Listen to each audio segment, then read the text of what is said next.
শিয়াল আর ধানক্ষেতের চতুরতা। অনেক দিন আগে নদীর ধারের একটা ছোট্ট গ্রামে থাকত এক বুদ্ধিমান শিয়াল। গ্রামের আশেপাশের জঙ্গলেই তার আস্তানা। সে ছিল না খুব শক্তিশালী, কিন্তু মাথার বুদ্ধি দিয়ে বড় বড় বিপদ সামলাতে পারত।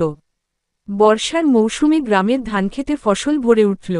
কৃষকরা দিন-রাত কাজ করত, আর শিয়াল লুকিয়ে লুকিয়ে ক্ষেতের আশেপাশে ঘুরত, কোনো সহজ খাবারের আশায়। কিন্তু সমস্যা হল, গ্রামে তখন নতুন একজন প্রহরী এসেছে, মোটা, লম্বা আর ভয়ঙ্কর রাগী কুকুর, ভেলু। সে দিনরাত পাহারা দিত, যাতে কেউ ফসল নষ্ট না করে। একদিন শিয়াল দেখল, ধানক্ষেতের ভেতর দিয়ে অনেক ইঁদুর ঘুরে বেড়াচ্ছে। ওগুলোই শিয়ালের কাছে আসল প্রলোভন। কিন্তু ভেলু কুকুরের জন্য শিয়াল কিছুতেই ভেতরে ঢুকতে পারছিল না। শিয়াল এক কোণে বসে ভাবতে লাগল, শক্তি দিয়ে পারব না, বুদ্ধি দিয়ে ঢুকতে হবে।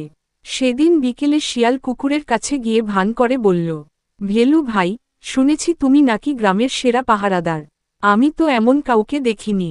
ভেলু একটু গর্বিত হয়ে জিজ্ঞেস করল, হুম, ঠিকই শুনেছ। কেন বলো তো? শিয়াল বলল, আমি তো দূর থেকে দেখছিলাম, তুমি সারাদিন দাঁড়িয়ে থাকো, কিন্তু তোমাকে কেউ খাবার দেয় না। এটা তো অন্যায়। কৃষকরা ধান আর ইঁদুরের জন্য তোমাকে রেখেছে, তাই না?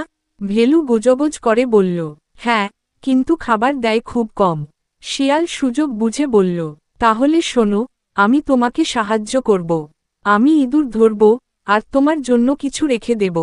কিন্তু তুমি যদি আমাকে ধানক্ষেতে ঢুকতে দাও, তাহলে তোমার খাবারও বাড়বে। ভেলু কিছুক্ষণ ভেবে রাজি হয়ে গেল। সেই রাতেই শিয়াল ঢুকে পড়ল ধানক্ষেতে, আর চুপি চুপি কয়েকটা ইঁদুর ধরল।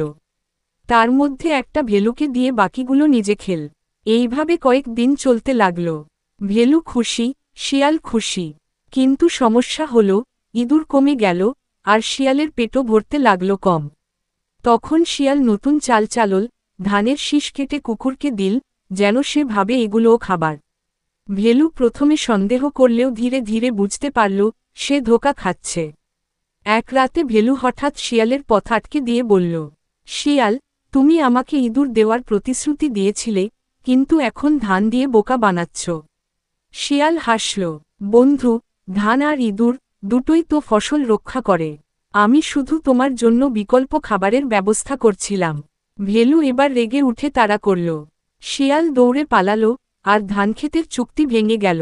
শিক্ষা: কৌশল দিয়ে সমস্যা সামলানো ভালো, কিন্তু অতিরিক্ত চাতুরি করলে একসময় সবাই বুঝে ফেলে, আর তখন বুদ্ধি উল্টো বিপদে ফেলে। গল্পটি ভালো লাগলে একটি লাইক দিবেন।